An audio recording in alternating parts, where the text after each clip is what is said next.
Matt Kemp will be one day a great baseball player and in fact, Matt Kemp may one day equal a great center fielder who's a friend of mine, but an opponent of mine in our career named Willie Mays. Ooh, that would be quite that'd be an honor. So you never tell what might happen in this game if you keep your confidence and be in control. Another C, be in control of what you do with your destiny, and don't let anybody turn your mind around. You're gonna have run into some walls. You're gonna have you butt your head, but don't let your head get so big if you become successful. So they can't get through the door. Right? You can't get through the door, right. And then nobody wants you around after you're not able to perform anymore. You know, Don, thinking back to when you pitched, did you ever feel intimidated? Again, you're going to go back to the confidence, but when you look at like a Clayton Kershaw, everybody compares him to Koufax. Is that too much pressure? Another man I told, Clayton Kershaw, when we had the Joe Torre dinner downtown, I said to Clayton, I said, what do you want to be like? You want to be like him? He said, oh, yes, I'd like to be like him. I said, you can't be like him. I said, there's one Sandy Koufax. That's right. You be like Clayton Kershaw. Exactly. Be like him. Do some of the things, listen, zip up your mouth, open your ears, and maybe you'll learn something from a great man like Sandy Koufax. But you can't be Sandy Koufax, and don't try. Right. Be what God gave you to be, the great pitcher you're going to be. You're young now, and you're going to have to take your lumps before you start enjoying the fruits of your labors. But if you work hard and keep yourself in shape, and don't hurt that arm, right. Because if you hurt that arm, you're done in this game, or you go to a man who might perform surgery on you and do a Tommy John surgery or whatever they do. Right. And then, I talk about taking care of the arm. I had a great famous, and I'm not going to tell you who he is because I don't want to expose his name to the public, but he's a good friend of mine, and he told me, he's an orthopedist, and he told me one night at dinner, he said, Don, as long as they keep throwing the split finger and lifting weights, I'll keep operating on their elbows and their rotator cuffs, and I'll keep getting rich. And he said they ought to wake up, but they're not getting the message, and if they don't get the message, I'm going to keep doing it because they come to me. In fact, he said, some kids come to me out of high school and want me to do the Tommy John surgery because they think their arm will be stronger than they do if they just go ahead and do what God gave them to do, and that's throw a baseball, but take care of their legs and take care of their body, and they'll be successful. You know, all the new technology that we have, it seems like some of the old ways might be even better. Hey, don't forget the old timers. You know, we old timers have something to bring to the table. That's right. I threw a baseball as hard as anybody, and I pitched doubleheaders in baseball, and I never hurt my arm. Why? Thank God for Willie Wells, who taught me how to run. And I did not give up on myself all through my career.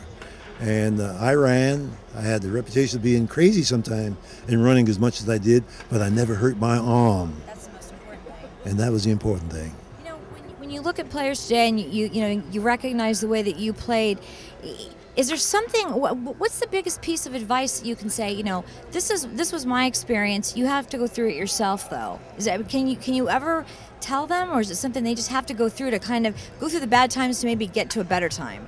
I say to them, like I say to kids when I speak to them in school, I said, if God had wanted you to talk more than he wanted you to listen, he'd give you 2 mouths and 1 ear. There you go. But God in his infinite wisdom wanted you to listen more than he wanted you to talk, so he gave you 2 ears and 1 mouth.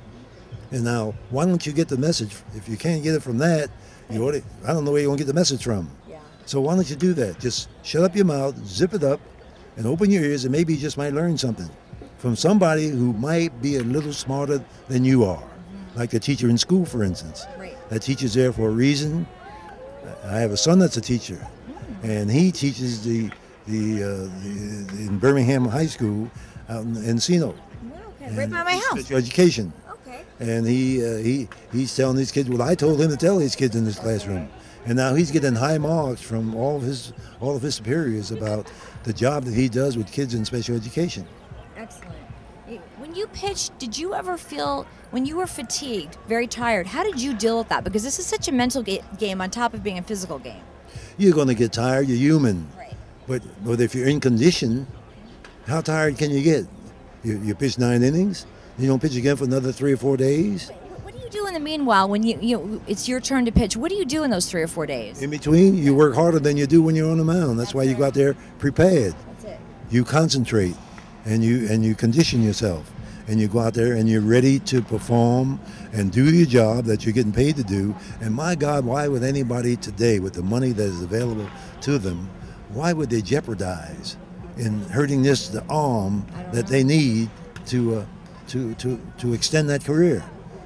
I don't know what it is, what they think about, but if they listen sometimes, maybe zip up their mouth, maybe they'll learn something, and maybe they'll change their attitudes. Right.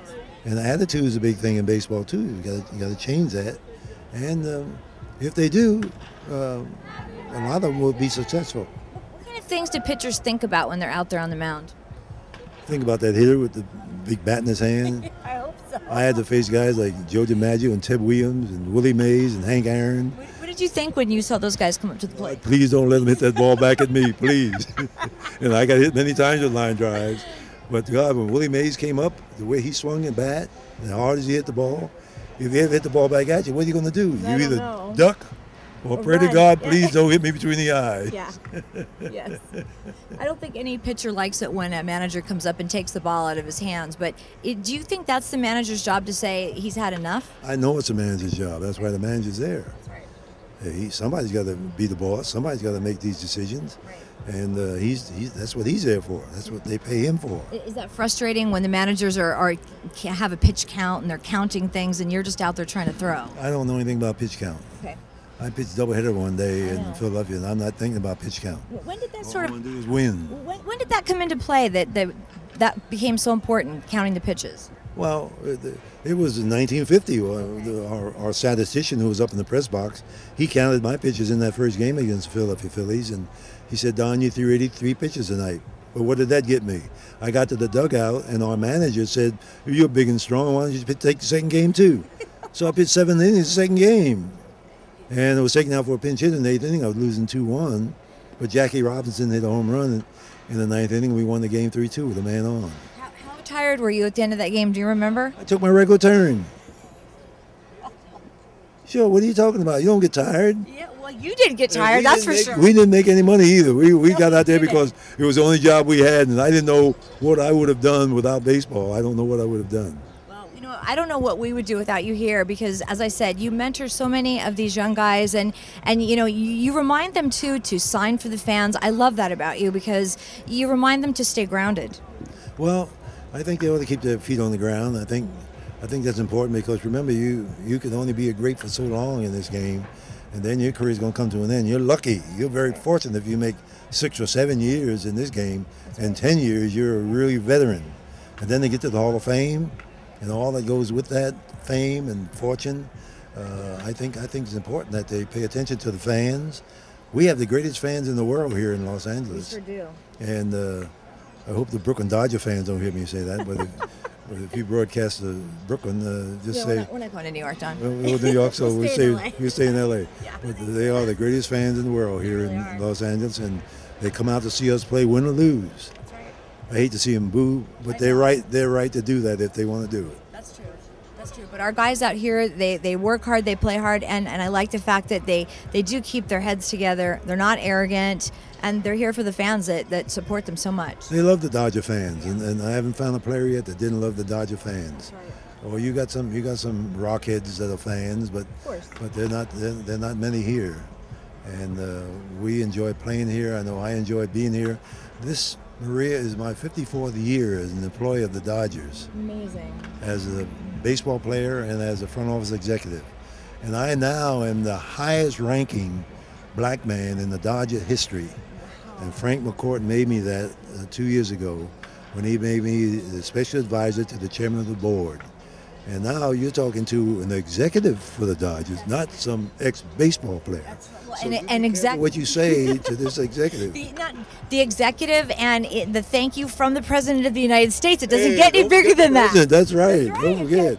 Don't forget. What do you think the most important job as an executive for you is to share a message with the players? What is your most important job? Well, my job is to share messages with the chairman of the board. And me and him, Tommy Lasorda, and Dr. Frank Job are the 4 people on that committee that go and we meet. That's quite a committee right there. I'm telling you. And Frank McCourt made me the highest ranking ever in the history of the Dodger history. Amazing.